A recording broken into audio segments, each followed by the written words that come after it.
Le rôle d'un prophète dans les générations après Moshe.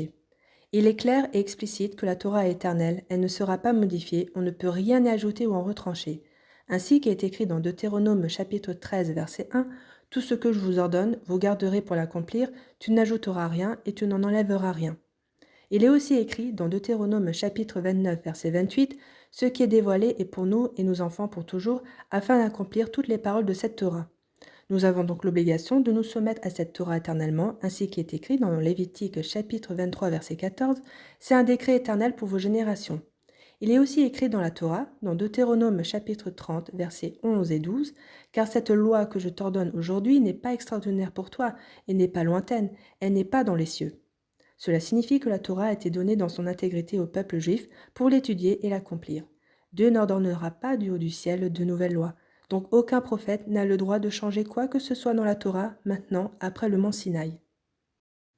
Si un homme, juif ou non, exécute des prodiges et prétend que Dieu l'a envoyé pour ajouter une mitzvah ou pour en enlever une, ou pour en donner une explication que nous n'avons pas entendue de Moshe, ou que les lois données sur le Sinaï ne sont pas valables pour toutes les générations, mais seulement pour un temps qui serait maintenant révolu, ce serait un faux prophète. En effet, il veut déraciner une loi de Moshe alors que Dieu a précisé à Moshe que cette Torah est éternelle pour toutes les générations. Or Dieu n'est pas un être humain qui se rétracterait. Alors pourquoi est-il écrit dans la Torah dans Deutéronome chapitre 18 verset 18 « Je ferai se lever un prophète pour eux, je mettrai mes paroles dans sa bouche et il vous dira tout ce que j'ordonne » En d'autres mots, dans quel but Dieu nous enverrait un prophète? Il ne viendrait pas pour fonder une autre religion, pour donner d'autres lois.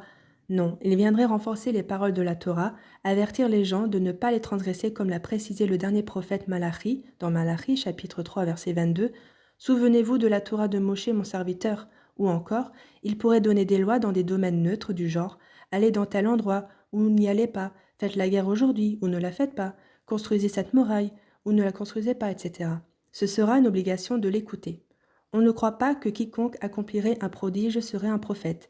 Il faut que ce soit un homme que nous connaissons car depuis ses débuts, il est digne de la prophétie par son intelligence et ses actions dans lesquelles il se distingue de toute sa génération.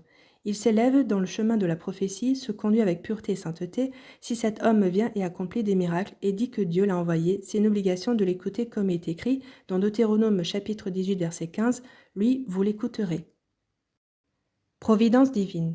Croire dans la perfection de l'existence de Dieu et la reconnaître dans chaque détail de la création et de la vie de l'être humain, cela l'amène à reconnaître la providence divine dans tout ce qui arrive dans le monde. Puisque tout a été créé par Dieu qui fait vivre chacun à chaque instant, cette existence et cette vitalité se renouvellent à chaque instant par un effet de la volonté divine. Dieu connaît et ressent à chaque instant ce qui affecte chaque détail de la création.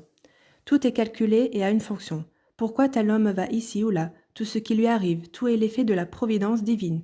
Ce n'est pas seulement les mouvements de l'homme, mais même les objets inanimés, comme une feuille morte qui tombe d'un arbre, qui sont dirigés par la force de la providence divine.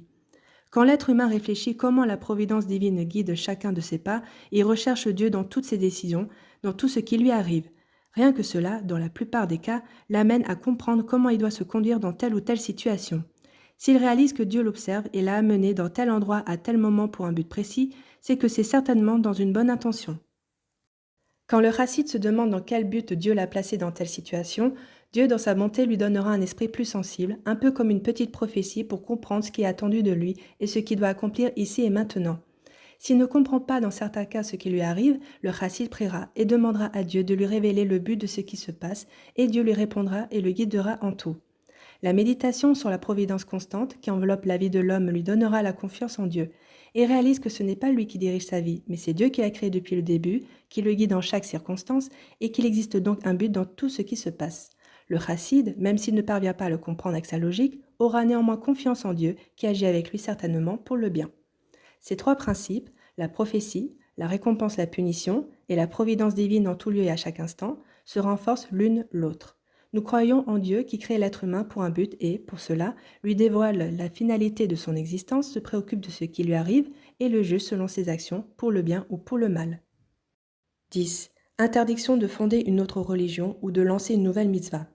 Il est interdit à un enfant de Noach ou à plusieurs d'inventer une nouvelle mitzvah en prétendant que c'est Dieu qui l'a ordonné, à la manière des 7 lois des enfants de Noach définies dans la Torah de Moshe. C'est ce qui est écrit dans la Torah, dans Deutéronome chapitre 13 verset 1, « Tout ce que je vous ordonne, vous garderez pour l'accomplir, tu n'y ajouteras rien et tu n'en retrancheras rien. » Il n'y a pas de différence selon qu'il s'agisse d'une nouvelle initiative qu'ils auraient imaginée. Par exemple, fixer une nouvelle fête à une date quelconque en prétendant que Dieu leur a ordonné de célébrer durant le 5e mois une fête comme un Shabbat avec des rites particuliers.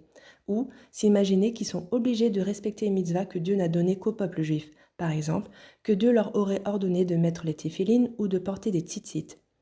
Il va sans dire qu'il leur est interdit de fonder une nouvelle religion avec des rites nouveaux en dehors de ces 7 lois des enfants de Noach, comme l'ont fait les fondateurs du christianisme et de l'islam.